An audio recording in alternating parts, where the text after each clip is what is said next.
Hi friends, Shivaratri part 1, 2, 3 videos release చేస్తే అందరూ ఎంత బాగా రెస్పాండ్ అయ్యారు. నిజంగా అందరికీ చాలా థ్యాంక్స్. ఒకవేళ ఈ ఇయర్ మిస్ అయితే నెక్స్ట్ ఇయర్ అస్సలు మర్చిపోకుండా శివరాత్రి రోజు ఇలా నేను చెప్పినట్టు మెడిటేషన్ చేయడానికి ట్రై చేయండి, చాలా బాగుంటుంది.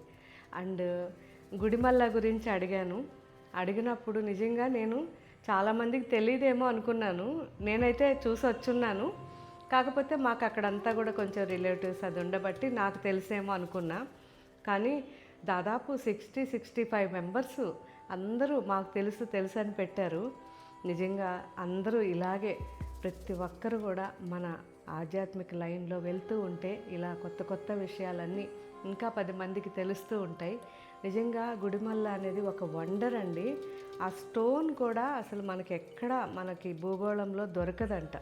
సో అది కొత్తది, అది ఎక్కడి నుంచి వచ్చిందో అక్కడికి ఎలా వచ్చిందో ఎవరూ చెప్పలేరు.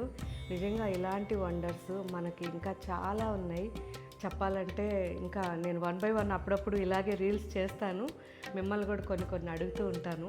అందరూ చెప్పగలిగితే మాత్రం నేను చాలా హ్యాపీ ఫీల్ అవుతా. చెప్పలేకపోయినా తెలుస్తుంది. తెలిసిన తర్వాత మళ్ళీ అక్కడికి మనం వెళ్ళాలనిపిస్తుంది కదా.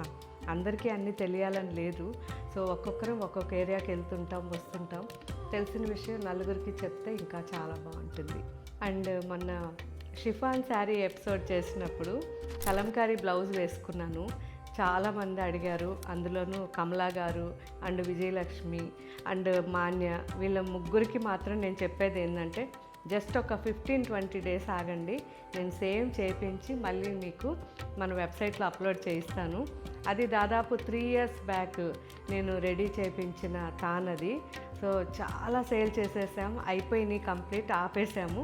కానీ ఇప్పుడు చాలామంది అడుగుతున్నారు, మళ్ళీ నేను చేపిస్తాను. సో ఆ కలంకారీది చేపించినప్పుడు నేను ఒక ఎపిసోడ్ కూడా చేస్తాను. సో ఇలాగే మనం అప్పుడప్పుడు మాట్లాడుకుంటూ ఉందాం. ఇంకా మీకు ఏం వెరైటీస్ కావాలి, ఏం టాపిక్స్ కావాలి కూడా నాకు చెప్తూ ఉండండి. Thank you, bye.